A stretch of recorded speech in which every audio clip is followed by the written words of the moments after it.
after the talk. But thanks everyone for joining. All right, let's jump in. So today's agenda, what are we going to talk about?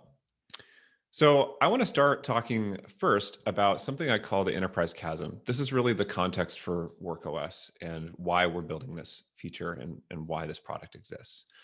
And the core crux of this is how you as a developer, you as a SaaS vendor can actually move your business up market and go unlock enterprise revenue.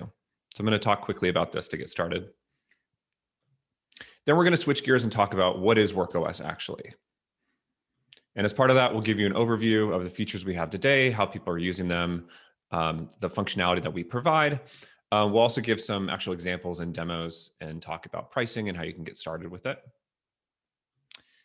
And then in roughly half an hour, we'll switch and have a fireside chat with Guillermo Rauch, who is the founder and CEO of Vercel, which is a very exciting, fast-growing new developer tool company. Cool. All right, let's do it. Let's jump in. Okay, so I want to back up. So I want to tell you the story of SaaS. So most SaaS companies behave this way. So imagine you're building a new product. You build something like Slack, a new workplace app. And you bring this to market, you get a bunch of people to use it, and users love it. Adoption spreads through word of mouth, viral growth. People talk about it on Twitter, Product Hunt, things like that. Eventually, some individuals start paying for your app, so it keeps growing. And then some small teams start paying for it. Business is doing well. And then larger companies start approaching you and saying, hey, we want to actually buy your app for our entire organization. We love it so much, we want to run our whole company on this. And if this sounds familiar, it's because this is the same growth model as products like Dropbox, Asana, Slack, Airtable, Zoom, you name it. Bottom-up SaaS pretty much follows this exact model. So imagine you're in the spot and these larger companies have reached out wanting to use your product. You'll probably end up talking to the enterprise IT admin, so the person who actually procures software at that company, and they'll say, hey, we need the enterprise version of your app. Here's our standard requirements. Here's what we require from vendors. And without these features, we can't buy your product. And usually these are things that come as a bit of a surprise to developers. This blocks deals, actually. Even if end users want to use your product, even if they're emphatically wanting to bring it into the company, they can't because the enterprise IT admin doesn't have these features they need. So what's actually happening here? Like zooming out a little bit, what's occurring here? This is what I call the enterprise chasm. So going up market as you try to go sell to larger and larger companies, what has changed is that previously your end user was the buyer, so your actual person using the app, but that's not the case anymore. You have a different persona, a different buyer. And this is the enterprise IT and kind of the CIO. They've become the gatekeepers for your company's growth and actually getting customers. And these groups, these people have a totally different set of feature needs. That's what they're asking for when they say we need the enterprise version of their app. It's not the core end user functionality, it's these other features. And realistically, they don't care about your special product features. They don't care about what makes, Airtable better than Excel. They care about actually these other things that's related to their specific job as an IT admin, which is rolling out software and security across the company. And the gap between the features that you build when you're just building the product initially for end users, driving that product-led growth, and actually later on when you try to go monetize it with enterprise customers, that's the enterprise chasm between these two things. So what do features enterprise customers require? What are these people actually asking for? Well, typically it's things around security, automation, control. So you want to be able to control the configuration of things, visibility into how the app is behaving, trust in that you're going to do what you say you do, some kind of compliance. And there's a ton more. I actually gave a talk on this about a year and a half ago at Brianne Kimmel's SaaS school. So you can dive into that and look at more, but there's a lot of stuff that they actually care about. You notice on here, nothing here is the unique product features that you've built as a company. It's all these things around administration. Building these things is really complex. So it turns out that if you actually want to go get these customers, you have to integrate with legacy protocols. There's these sprawling edge integrations you have to do and very buggy edge cases, just very, very complex integration.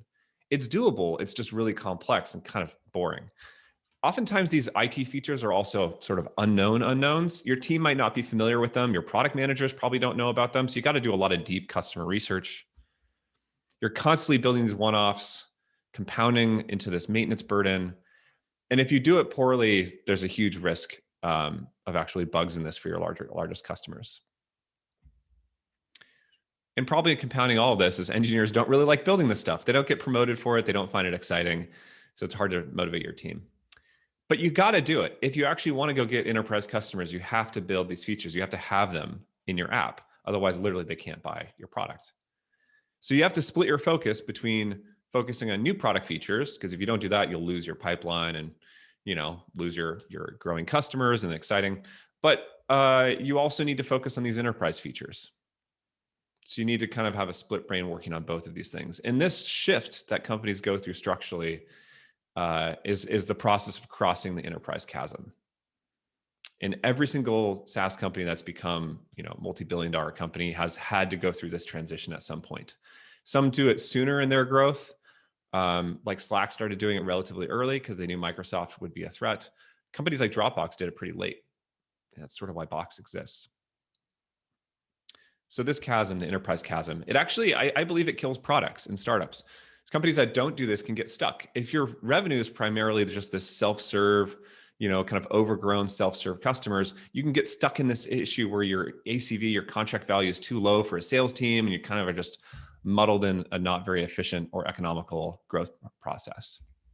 Your revenue can lag product maturity a lot. So if any founders are on this call, when you hear from the board, hey, you really need to increase revenue from the enterprise, your product might be great, but this is blocking revenue growth and really revenue maturity. And switching to this focus also can hurt morale. I've seen this happen at companies where you lose momentum because you stop that high cadence of product features in order to ship new enterprise features. So this is a tough thing, the enterprise chasm. I personally think this is actually the leading cause of flat rounds or down rounds at B2B SaaS companies, because your revenue lags, even though you should be in a better spot. If you think you can avoid this now because you're like, we're only going to focus on SMBs, unfortunately, that's not the case. This has been changing over the last few years. Enterprise features are now required by SMBs. They're getting pushed downstream. So these tools are being unbundled. Individuals are buying their own apps. And this explosion of new apps in IT is really something they need to manage. So these enterprise features are showing up downstream as requirements. Even in like a 40, 50 seat deal, you see something like single sign-on, which we'll talk about in a bit. So enterprise features are really now like a day one requirement. So if this sounds a little bit dire or frustrating, it's because it is. Having to split between building enterprise features or the things your end users might actually care about is a really, really tough spot to be in. And this is when you get stuck in the enterprise chasm. So this is why we built WorkOS, this problem. WorkOS helps you cross the enterprise chasm and unlock this enterprise market. So this is the problem that we solve for you as you're developing your product. And the way that we do this is we make your app enterprise ready. So what does that mean? So how do we do this? Well, we provide you pre-built enterprise features and functionality that includes the UI. I'll talk about that in a bit. That actually just gets you all these checkbox features that you need to go close those enterprise deals. This platform is created for developers, by developers, so it has really clean APIs, modern SDKs, really delightful developer experience, and it provides a seamless integration experience across all these fragmented systems used by IT and HR. So many different vendors, it all plugs into one place. You can think about it as product layer infrastructure. So we're not running your servers for you, but we're providing product layer features that enhance your application for the enterprise market segment. A lot of people call us Stripe for enterprise-ready features. So if you've used something like Stripe or perhaps Twilio, Plaid, you'll feel right at home with WorkOS. So what are the first enterprise-ready features you'll need? So the first is really single sign-on. We're going to talk about this. This is a feature that WorkOS provides, authentication. The second is directory sync. This is for user lifecycle management, which sounds like a mouthful, but I promise it's not that complicated to understand. And then the third thing that you'll need is something like an admin portal, something actually for IT to actually administrate and manage this stuff. And funny enough, these are the first things that WorkOS provides. So we're going to go through these, talk about how WorkOS helps you cross the enterprise chasm and get these features into your app super fast. Okay, let's dive in. So single sign-on. Okay, so quick recap. What is SSO? People throw around this term a lot. Single sign-on allows users, it enables them to sign into all of their applications with a single identity system. So a single login, and it gets them into all their apps as an employee at an enterprise company. This is the most common requirement across all types of vendors, all types of products. This is like kind of table stakes at this point. This is one of the features I mentioned is getting pushed downstream. Some of the protocols under the hood here are things like SAML, OpenID Connect, ADFS, which is a Microsoft technology, OAuth. And you've probably seen this before, especially if you worked at like a medium to large size company. If you have like something like Slack, you can configure it to sign in with Okta. Okta is one of the identity systems. So you use Okta for everything, you sign into Slack. So Slack had to build integrations with Okta and all these different identity systems for single sign-on. Okay, why add SSO? So other than it being a requirement, well, it's actually pretty awesome. It increases adoption and engagement because people can sign in faster. It's pretty sweet. It also increases security. So because you're using this single password, the single account from a third-party system, it removes the ability for somebody to have phishing attacks against passwords in your system or account takeover, dramatically enhanced security. This is why IT admins care about it. It also increases your customer retention. When it's easier to sign in and faster to sign in, your product is stickier. Lower customer support load, no more forgotten passwords or people emailing you about their accounts getting hacked. So, better from that side. And SSO is actually the fastest way to unlock enterprise revenue. We wrote a blog post about this, how Zendesk just really blew up after they started focusing on these enterprise features. So it sounds pretty great across the board, right? Why isn't everyone adding this? Oh, I should say also, you can upsell it. I forgot I threw this in here. If you go to the site sso.tax, it lists all the SaaS products that upsell just SSO. Something like Airtable is a 500% increase in price just for SSO. So you can actually make more money from this. It's pretty dramatic. So why doesn't everyone add this if it's so great? Well, SSO is extremely complex to build. It requires integrating with all these legacy protocols, dozens of fragmented identity systems. At Stack Overflow, it took them 3 engineers, literally 3 months just to build Okta. It's really, really complex. And the result is you have these brittle integrations and frustrated admins to plug in all these systems together. So this is what WorkOS fixes. Oh, plus developers don't want to build it, of course. So WorkOS provides a full-featured enterprise auth solution for SSO. It's one API that plugs in, works everywhere. It's easy to integrate, polished documentation, great developer experience. This is used by over 100 apps today, and it works with all the different identity systems that are out there. So battle-tested. And it kind of looks like this. So your app is on the top, whether it's a backend-based app, a web app, a mobile app. WorkOS is this aggregator, this interface across all the different identity systems. So I have a couple demo videos recorded here. We're going to show really quick about how this actually works. And it's going to walk through how SSO works with something called Memex, which is just sort of a fake app that we've built, a little example app. So I'll play this right now. So to an end user, this is what it would look like to log in using single sign-on powered by WorkOS. I plug in my email address. And I'm routed to the native Okta UI to log in, as that's the identity provider that my organization uses. I just plug in my credentials. Hit sign in. And as you can see, I'm logged into the application successfully.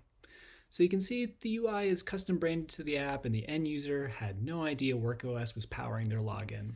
And that's how we like it. We like to say WorkOS is in your corner, but not in your kitchen. Back to you, Michael. Okay, so that's WorkOS SSO. You can see how easy it is to add your application. So, real order of business though, how long does this take to actually integrate? Sounds great, works great. How long does it actually take to plug in? Roughly an hour. It's that fast. So you can get single sign-on, enterprise grade in your app using WorkOS in roughly an hour. I think our record is 43 minutes today. So if you break that, please let us know. How do you actually do this? Why is it that fast? Well, again, modern APIs and protocols. If you're familiar with building something like Facebook login, you'll have no problem integrating WorkOS. It's really easy to do. And we have native SDKs for all the popular languages and frameworks. So it really doesn't matter what application you're building with. It'll plug right in. And the way we've designed this is a little bit of a deep dive, is actually you get full control over your user model and data store. So it's just authentication. You don't have to migrate data. Your users stay in your database. WorkOS just handles the authentication. So it's that fast to drop in. Even if you have existing auth solutions, you don't have to rip anything out.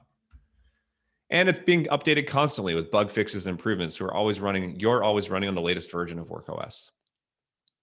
Bunch of different frameworks, different languages. It's great to get started. And you don't just need to take my word for it. Webflow, Bryant is the CTO and co-founder of Webflow. He literally plugged in WorkOS in a few hours of his free time on the weekend. So it's that fast to do that even someone who's leading a super fast growing startup, a unicorn, can just plug it in, be out the door and going. And Webflow's been using WorkOS SSO for many months now. So that's WorkOS single sign-on. Insanely fast to integrate and drop into your app. Works with dozens of IDPs, really all of them, all the popular ones and the rare ones. It saves you months and months of development time. Literally you could ship it tomorrow. And this unlocks revenue immediately. So if you have pipeline blocked because you don't have SSO or enterprise customers are asking for it, you can just upsell this feature. It's one of the easiest ways to increase your revenue. So this is where we recommend people get started with WorkOS.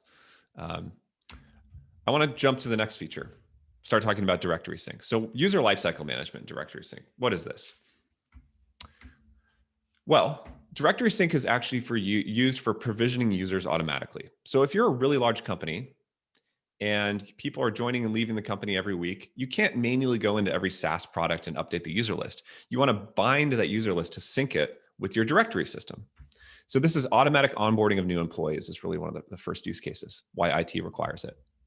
It also accelerates the adoption by creating all the accounts on day one. So if you are going and selling say a 500 seat deal to a company, you can actually get the usernames of all 500 users right on day one, which is pretty huge. You can create shadow accounts to @mention people. This accelerates the adoption even further if you're a collaboration tool. So even if someone's never signed into the app, you can tag them. And then also you can deprovision users. So when someone's removed from the organization, your app gets a webhook from WorkOS, or if you built it custom, you would tie into these systems. But this is what IT wants: is someone leaves the company and boom, immediately they're deprovisioned. It's often required for compliance. You can also sync groups. This is a little bit more advanced for centralized management of roles and permissions. This is getting a little bit into the weeds, but suffice to say, directory sync has a lot of different features and functionality for IT. You've probably seen this, like 1Password has this for syncing in users from your SCIM system. Dropbox has this. You can synchronize Azure Active Directory users in bigger companies. So like News Corp, when using Dropbox, pulls in all their users. AWS has this as well. Like we use this in our team. So you can sync in different engineering groups or different technical groups that need access to AWS. So this external identity system is definitely used out there in the wild. Slack has it as well. A bunch of companies have it. Why doesn't everyone have it? Again, it's complex to build. This thing on the right is one of the specs for the SCIM protocol. The standards are kind of obscure or in many ways non-existent. Unfortunately, it's even worse than identity systems. HR systems like directories for employees are often the source of truth, and they all use proprietary APIs like Workday, something like Gusto or Bamboo HR, totally custom APIs. Detecting changes, like being able to do kind of diffing of objects, is complex as well. There's not usually like a real-time updating list of changes from these systems. It just gives you all the users, so you have to figure out that out. And there's legacy protocols. I kid you not, even one of our integrations uses SFTP, CSV files over SFTP. So it's even more complex than SSO, unfortunately. So what is WorkOS Directory Sync? You're probably getting an idea of it now. It's a single unified API. So just like SSO, it's compatible with all the popular and esoteric directory systems that are out there. You can find it, it's either on our roadmap to integrate with it or it's already done. It standardizes the data payloads coming back and provides you real-time webhooks for all user changes. So you can get those real-time updates and make updates in your application. Here's a bunch of the ones we support. There's even more, actually. So we just plug in all the directory systems that are out there. So pretty sweet. Again, going to switch over and show you a really quick demo of actually how this would kind of manifest inside of your application. Let's do a quick directory sync in our sample app Memics. We'll start by looking at current users that we have synced in, as well as current groups. And as you can see, it's currently pretty limited. But we know we need to sync users with groups from our directory source. So for that, we'll start by heading over to the WorkOS dashboard. We'll click on Add Directory Sync Connection, plug in the name of our company, plug in our domain, and select the directory type, in this case G Suite, and we hit Create Connection. From there, we're presented with a setup URL, which we can take and paste into a new tab. And with that, I just need to use my admin credentials to allow access. Once that is set up, if we go back to the dashboard, we can see that our directory is now linked with users. And if we go back to our Memex app and we refresh here, we can see that all of our users have been successfully synced over, as well as all of our groups. And we can also adjust permissions right here. And it's just that simple. Back to you, Michael.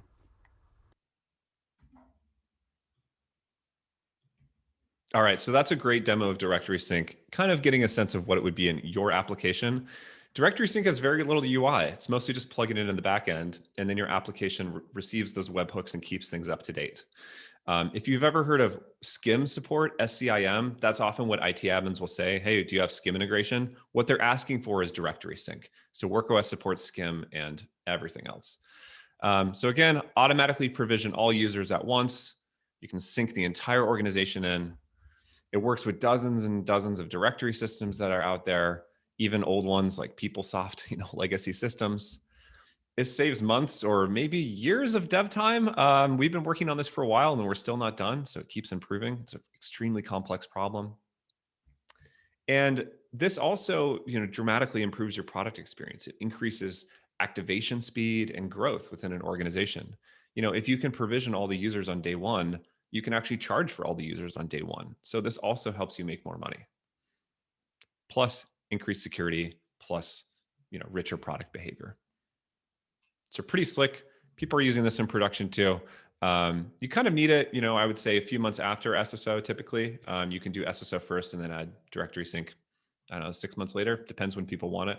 But SCIM integration and syncing users in is quickly becoming a must-have feature for enterprise users.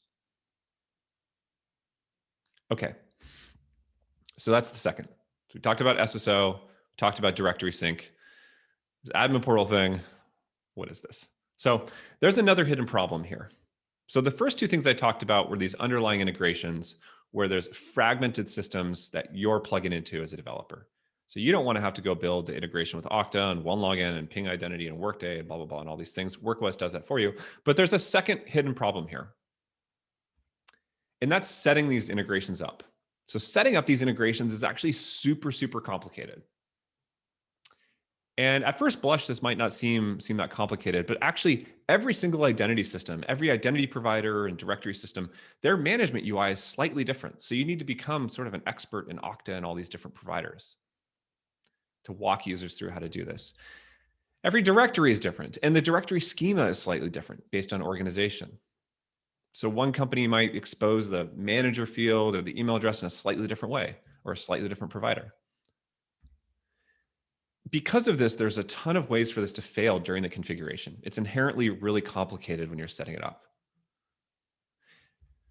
And usually kind of what this results in is your support staff trying to become experts in all these systems and test all these systems. And, with something like Workday, they actually don't give test accounts to anyone. So sometimes you can't even test it. So you're debugging live with your customers, which is pretty lousy. This is how it usually goes. This might seem familiar. A sales team closes the deal. They're like, hey, we just closed this massive deal.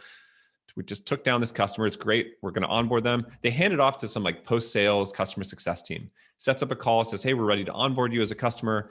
They walk through the SAML settings. You maybe send over a PDF or an email, and then it hits the fan. You try some stuff, it breaks. It usually doesn't work, especially if it's a provider you haven't seen before. Emails are exchanged back and forth. You'll probably be exchanging certificates over email or config settings. You keep scheduling calls. This goes on. days, sometimes it can go on weeks. The deal is essentially blocked, even though the sales team signed it, your product company's customers aren't using it. And this is a terrible customer experience. You're kind of giving the worst possible onboarding experience to your biggest users, your biggest customers. It's nutty. And this is kind of how companies stumble through it today. Your highest value customers are getting the worst onboarding experience. So we wanted to do something about this because obviously we can do the integration work under the hood, but this setup experience is really, really key. So what you kind of need is the UI for the IT admin. So wouldn't it be great if there was something that the IT admin could just go to do this themselves? So you didn't have to email back and forth.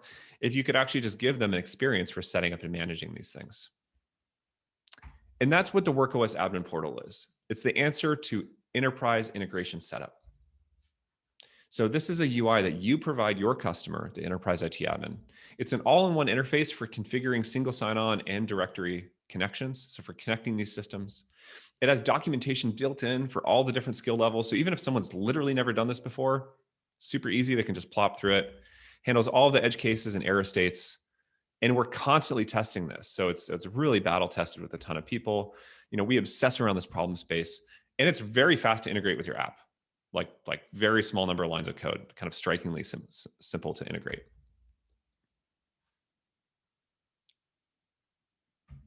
So I'll show a quick demo of this as well. Memex has actually integrated the WorkOS admin portal into their application to allow self-serve single sign-on setup for their customers. Memex has chosen to place their link to the admin portal on a settings page behind a Setup SSO SAML button only accessible to their enterprise client's IT admin.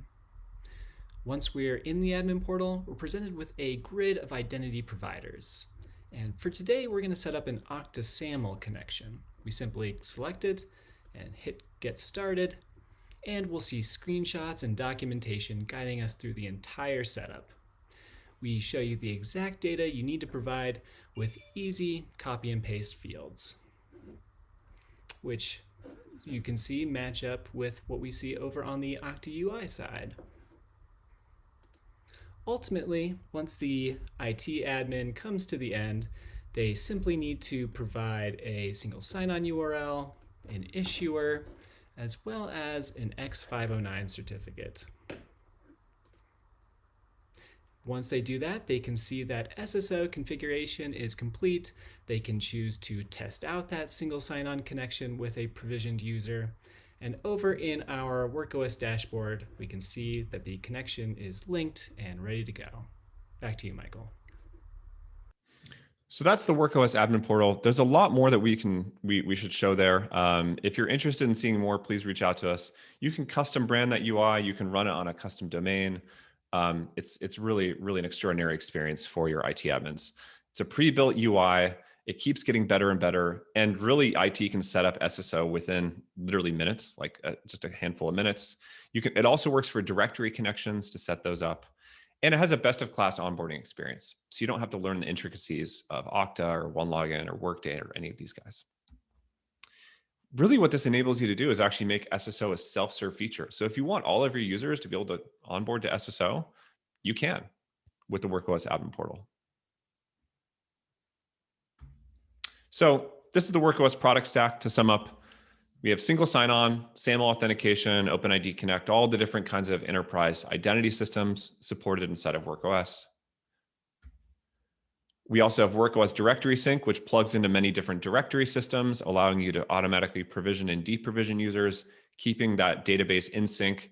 You can also use it for roles and permissions through webhooks. And third, the WorkOS admin portal, which we just showed you, the end UI for actually IT admins to go set up, configure, and manage these systems. So it's a totally hands-off, frictionless experience for them when they're connecting to your app. You put all these things you put all these three things together, you can immediately go start selling to enterprise customers today. So how do we charge for this? Clear, transparent pricing that scales as you grow. So it's very affordable to get started. We don't charge you for something you're not using, and it's very clear. It's usage-based billing, so you pay for only what you use. SSO is $49 per organization per month. unlimited number of end users. So if you're selling to a company with 1,000 users or 10,000 users, doesn't matter. It's $49 per that company per month per organization. Directory sync is the same. So if you have a customer that you want to onboard with both SSO and directory sync, that's $98 a month.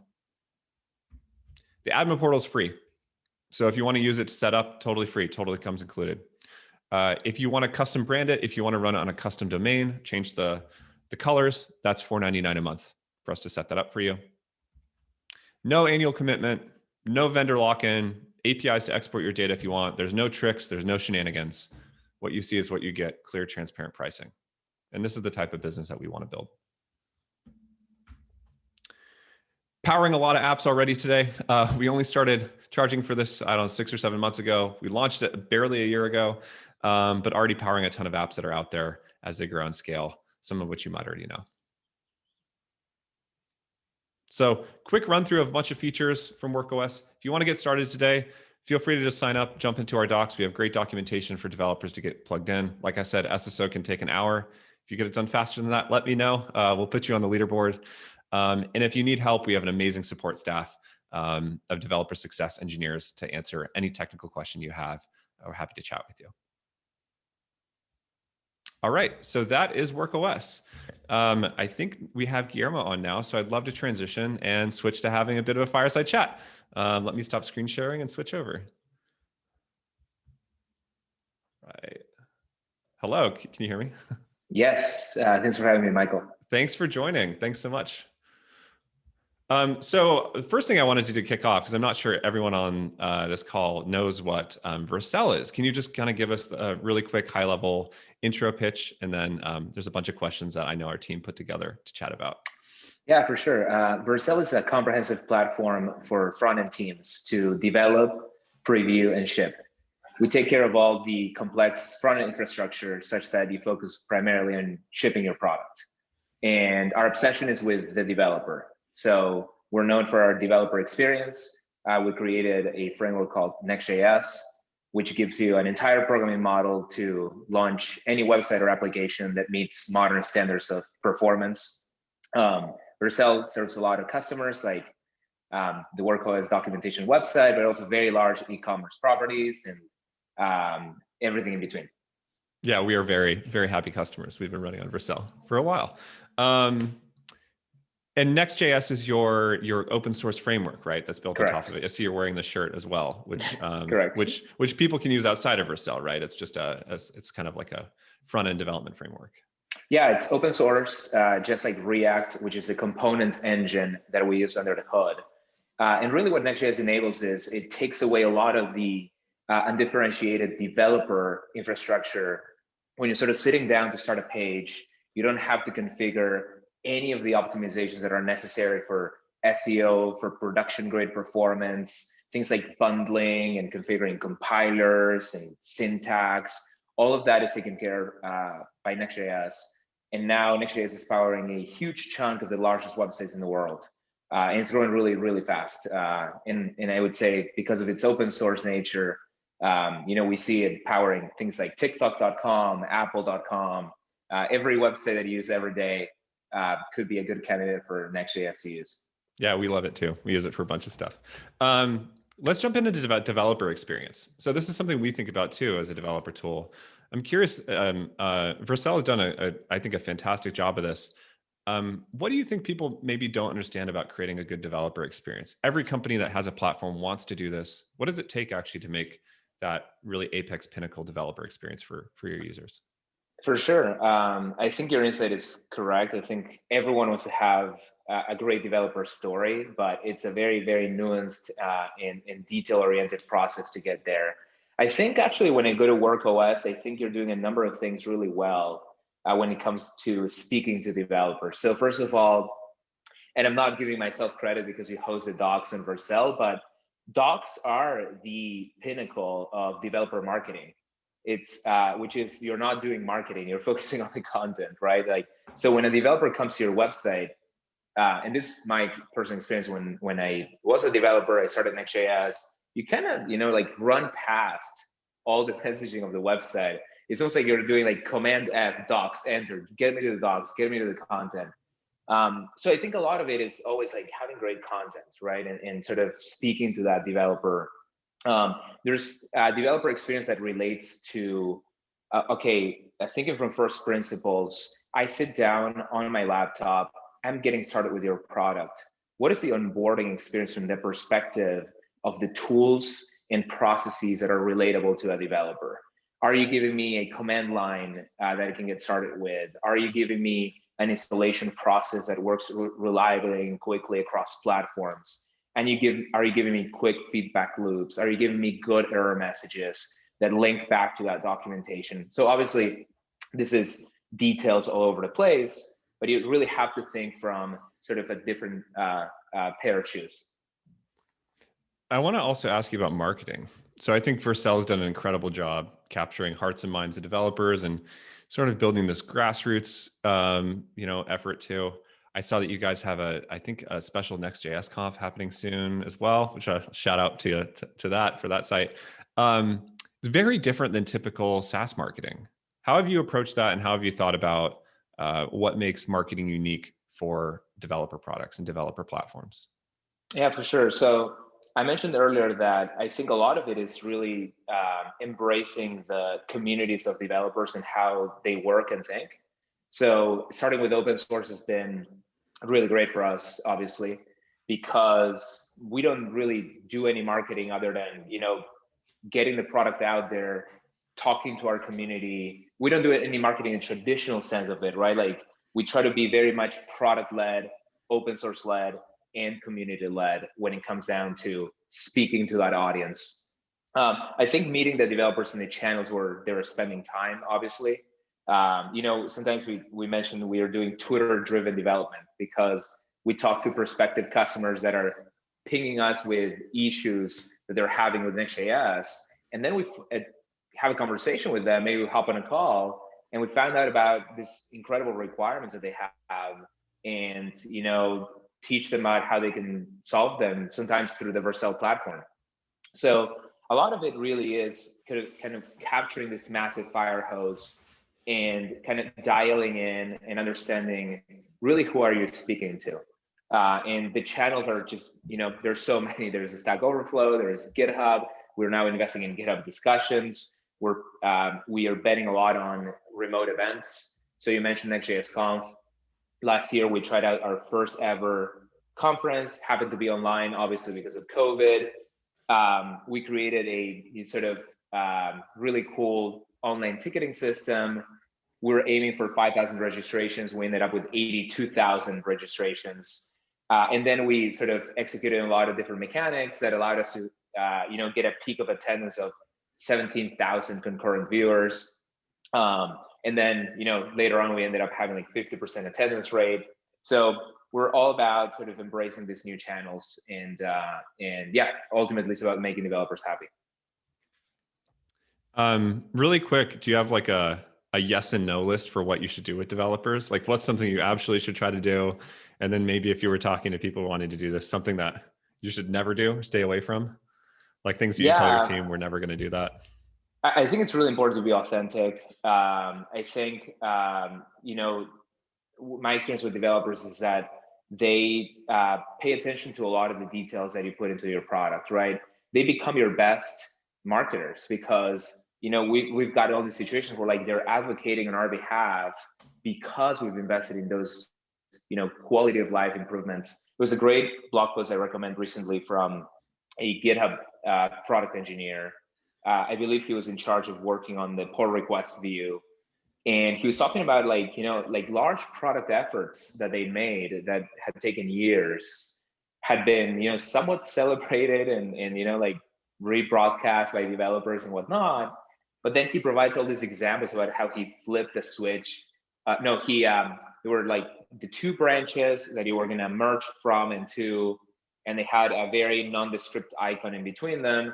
And he decided to turn it into an arrow that indicated the direction of the merge. So if you were merging from A to B, it would point this way and vice versa.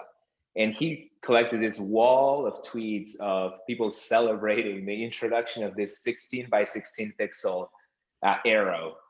So I think in that instance of yes and no, I would say, investing in that kind of, thinking throughout the company, that kind of culture is everything around that would be a huge yes. In terms of like, understanding and tuning in to the channels that our developers are actually spending time on, and basically saying no to anything that falls out of that sphere. So that would be my quick sort of 2-second recommendation. Yeah, the obsessing around those details and having that actually make the design. I mean, I talk with folks sometimes about WorkOS, and they say, "Hey, how have you, in pretty short order, been able to get on the radar of developers because people want to replicate it?" And there's no silver bullet. It's like 10,000 sure. small things, and talking on Twitter. I think we met over Twitter, like years ago. It's just that kind of like living and breathing it, being in that community. Yeah. You can't replace it. You can't just put money into it. For sure. And also developers are ultimately building products, right? So I find that any tool that you can give them to build a better product and articulate how they're building a better product really makes them win, right? So if we're giving them WorkOS, like what are the things that you're actually delivering on for your customers, and how can you become the enabler of that process? This is why the integration and making that integration process is slick and smooth and well documented, it gives a developer a lot of leverage ultimately, right? Like I implemented a certain API like WorkOS or Stripe, and now I created all this power for myself. I'm still involved in the process as an integrator, and then I amplify myself. We see this a lot with Vercel, where because we're focused on front end, there are a lot of things that developers are doing that the front end developer is acting as an amplifier of the rest of the team. A good example here is headless commerce and headless CMS. When a developer integrates those systems, they're basically doing it such that they can enable the entirety of the company to now contribute to the website. I think unlocking a lot of those opportunities for developers is the future, as developers sort of move away from trying to reinvent every wheel. Instead, they're sort of gonna shop for wheels. They're gonna, there's this WorkOS wheel. I can create an incredible front-end experience around it. We recently did this, where like a lot of our thinking went into how do we, present the SAML SSO button in a way that's meaningful. Like sometimes you have login screens that have like 20 different links and you don't know even how to click. You forgot if we're signing in or logging out or whatever. Then the team switcher UI. How can I switch to a team that is SAML gated? So our teams spent a lot of time in that useful thinking for a customer because they were just integrating. So that's kind of what I see as this like the new developer power up. Like help them integrate systems like this and let them focus on their customer. I think it's a lot about leverage, what you said, and time also. Like if you can save a developer, like say 5 hours in aggregate, which doesn't sound like that much, maybe in the total lifespan, that's 5 hours that's going to go into thinking about new features actually for their users. For sure. And that focus and that ability to be creative in that moment, like that's what it's all about enabling, removing For everything sure. else. That's what people are great at. Vercel's obviously grown and done really well as a business also. It's not just like a charity. It's not just an open source framework. It's a thriving business. Sure. And you built this on the foundation of developers who maybe are cheap or don't pay a lot. Now there's a ton of companies actually running on top of Vercel. How have you thought about that moving up market, maybe from like almost a sales perspective? How did you start introducing this? And a lot of engineers are like anti-sales. Vercel has a sales organization. How have you thought about that to mature the business along with the technology and platform? Yeah, the key for us is aligning our pricing and our monetization strategy with the product, really. So for example, for me as a developer, when I'm designing a system, I go through a process of learning that the CEO of Auth0 used to tell me, like developers will test your product for years and years and years and not ever talk to anybody. Like they're doing this like beating, like kicking the tires. It's this invisible evaluation process that you sometimes have like no input into as a team. So that's what I mentioned earlier about like plugging into the channels where developers are actually spending time. Maybe they're doing an evaluation, but they're like in some Discord or posting some question or some tweet. And then you find out, oh, actually this happened to us this week. And this is why I treat all developer feedback as incredibly important. I don't spend a lot of time like seeing if like, are they wrong? Are they right? Or like who they do they work for? It turned out this person was actually in the process of rolling out a new marketing front end for a really large company pre-IPO. And they had some feedback about something that was actually not going to get in the way of that process, but there were all these annoyances that made him vocalize them on Twitter. So I stepped in, we helped them, and then he told us, oh, by the way, I'm rolling out this massive.com on top of Vercel and Next.js. Thank you. This is awesome. So I think the number one rule is like always like obsessing about this customer experience, right? And basically to me, like every customer is equally important. But then when I'm thinking about the different personas, I realized for developers, what they really value is freedom. So for example, if they're learning how incremental static regeneration, one of our key features that allows you to build a static website that becomes dynamic over time. If they want to evaluate that, they should have no limits whatsoever. They should be able to be on a plan that, you know, whether it's private, public side, whether it's one page, whether it's a million pages, no limits. Now, how do you build a business if you have no limits? So what we decided to do is like, okay, if your directory is syncing, so to speak, if you're authenticating with your personal GitHub account, you have no limits within the context of repos that you deploy with Vercel in the context of that personal account. Now, when you start collaborating with a team, where, you know, we're sort of saying, okay, there's a GitHub organization behind this, there's a team login behind this, etc., we switch to per seat pricing. And once again, we start aligning the product with the different use cases. When it comes down to collaborating with a team, we know that our platform performs best when we work closely with teams of a certain size. So we have a 10-seat at the moment, sort of soft limit on Pro, with a lot of the features that sort of allow us to basically indicate our team, we have to work closely with this team. They need more support, need more security features.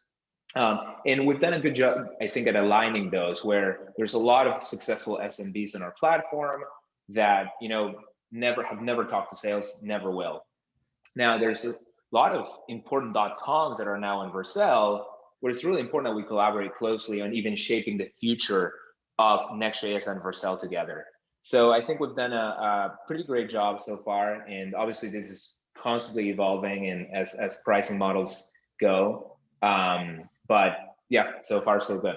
I remember that Vercel, I mean, you guys have changed your prices a few times Correct. too, iterating and learning as part of this. Correct. Which is, I think, an important thing to call out for people that are about to go through this is like, rarely do you get it perfectly right the first time. You don't stumble upon it the first time. No, and it's almost like stage appropriate. Like the pricing that you're landing on today, that Vercel has today, maybe wouldn't have been appropriate a couple of years ago because the features weren't there. Absolutely. You know, Absolutely. So it's just like you iterate on the product, you got to iterate on the. And the identification of that use case. So for example, something we find with our developer tier is we see a lot of usage, as I mentioned, to learn technologies. So a funny thing that happens with in the developer ecosystem, and I'm a victim of it, is developers are constantly rebuilding their own websites. So I've rebuilt rauchg.com now like 30 times because you're learning the tools. So imagine if I gave you a 15-day trial and I can't run rauchg.com on this thing. Well, then you're missing out on the opportunity to build a relationship with me, teach me your tools, let me give you feedback. And I barely use any resources because I push a new blog post. Michael, being a CEO of a tech company like this, probably knows, like, you want to ride, you want to do all these things, and then you never do. You never have time. Yeah. So that's what we said. Okay, so for that kind of website, for that kind of personal project, the platform is unlimited. So we realized also that a lot of those developers are more on the static website side of things. So we started aligning a lot of this realizations we're having with the market, just becoming smarter about how to best serve each persona, and then aligning features and pricing with those. And the biggest lesson here has been that it is possible to, have a thriving community, have a thriving open source project, and still have a, very healthy revenue generating business. When you're looking at pricing, how do you know when you've found something that works, or maybe the opposite, when you're like, I think we need to change this. This isn't working. Like what are the signals, or what does it feel like maybe? Yeah, for sure. I think you mentioned something really interesting in the beginning. Is like, obviously developers don't like to pay money. But it really is depending on each circumstance. Otherwise, wouldn't be paying collectively in the world all the money that we pay to AWS, Azure, et cetera, right? So I think finding that right context and having that meaningful pricing model around that context is really the key there. Yeah, so I would say one of the key signals that it's working is your NPS is high, your gross margins are healthy, and your revenue is growing really fast, obviously, right? From just a pure numeric perspective. Overall, I think I used to be of the mindset a little bit that feedback with regards to pricing, I had to like take it in the context of like, well, no one enjoys paying for things. But I do think that you can get better at processing the feedback and finding the right sweet spots for that. So I think it is a combination of like, obviously a solid financial standing with that positive feedback around like, I'm enjoying the product and I'm happy to give you money for it. Yeah, I mean, for us as Vercel customers, like, it would be weird if we weren't paying for it because it's such an important part of our business. We want to have that kind of, relationship, and it's enabling us to do a lot of stuff. We want it to keep getting better and better and better. I think especially seeing how you respond to feedback, it makes us like want to keep paying. It's part of that. Yes, and we're a platform, right? So we're invested in this for the long term. The more you build, like what we see with our customers is, because we removed all that undifferentiated infrastructure, they can spin up so many projects on Vercel by just like, it's almost like an act of copy and paste. So a customer might start with one website, and by year 2, they have dozens or hundreds of projects, and they've invited everyone in their company to collaborate on Vercel. So one of the key things here that we aligned, again, product, technology, and business model is the Vercel hyperlinks that point to the deploy previews of your front end are inherently very viral. It's almost like a Calendly type thing. Hey, here's my calendar. Like, hey, here's the preview of the thing that I'm working on. Check it out. So we see Vercel as this like long-term investing in sort of building this platform on top of which everyone does their work. That's why I think the sort of WorkOS Vercel partnership has been so productive, because it's in that alignment of like, hey, let's bring the entire directory of everybody into this collaboration. And so I think the important thing there is to take that long-term view as well when it comes down to monetization. Yeah, I think the big thing is dev tools aren't just for dev tools anymore. I mean, we see Correct. this with Figma, right? It's not just for the design team. Everyone uses Figma. Everyone uses something like Vercel. Yes. So the CEO might have, comments on the blog post that's about to go live, announcing a new funding round or a new product or whatever. So absolutely. I think democratizing that process really is what this is all about. Last question for you before we wrap up. So you're in a pretty unique position, you and Vercel, in that sort of bleeding edge platform, really modern tech. I think you're sort of at the top of the hill and can see the most into the future of where things are going. Where do you see front end development and overall just like web technology going? I mean, there's a lot of really amazing stuff happening with like WebAssembly, new versions of WebGL being proposed, and then this like inherent stateless, front end deploys, like all this stuff. Do you have thoughts just really quick on what you're most excited about perhaps and where things are going? Yeah, I think you teed it up really well. I think number one is that development is becoming really, really accessible. So technologies like ours are sort of, removing all the setup from starting to author for the web. So consuming for the web has always been easy. Hey, here's a hyperlink, cat video. or TikTok video. Now, authoring for the web is a completely different beast. There have been platforms that have made it work really well for very discrete sort of models of content. So it's easy to tweet, it's easy to post a cat photo on Facebook, it's easy to create your wedding website on Squarespace. Now, when it comes down to developers, I think we're going to go through a similar process of obviously there's going to be developers of all levels of skills that will have their sort of hands in different levels of the stack, but everyone will be able to contribute to any website, any application.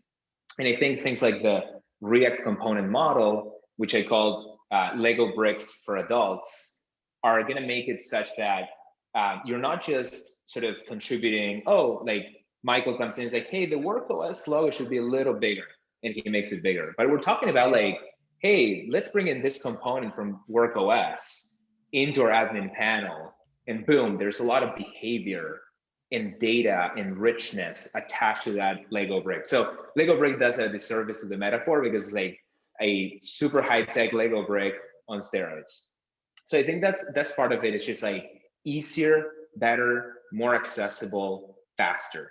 And I would say the other one, which you kind of touched on as well, is that there are a lot of these technologies that are putting compute everywhere. WebAssembly is an example. So one of the things that has made Next.js very successful is that we started off saying Next.js allows you to do server rendering really well, which is a feature that's critical for SEO, for e-commerce, for performance. And then we realized, well, people also want to do some stuff at build time. So we added pre-rendering and static generation. But all along the way, one of the key killer features of Next.js has been that you can do a lot of interactivity on the device. So you mentioned you can go to nextjs.org/conf, and it's a very interactive page. It's not like a page that has been produced by a server statically. It has all this real-time interactivity, et cetera, et cetera. So you can also run code on the device. Soon, we're going to be running code pretty much everywhere. So it's not really about cloud computing. It's about what I call like everywhere computing. We're running code on the device. We're going to run code at the edge. We're going to run code at the origin or multiple origins where the data lives, especially with like what's relevant to WorkOS and the authorization system, like global user systems and authorization systems. We're going to run code next to them. We're going to run code at build time. So we're going to use languages like WebAssembly, like JavaScript to really put compute in all places. And the same will happen with ML and AI models. We'll run them at the edge. We'll run them on the device. We'll run them in servers. We'll run them asynchronously in job queues. So these two are the main paradigms that we're excited about at Vercel. Developer freedom and giving them all these tools to put code in all places, as well as democratizing access to the technologies.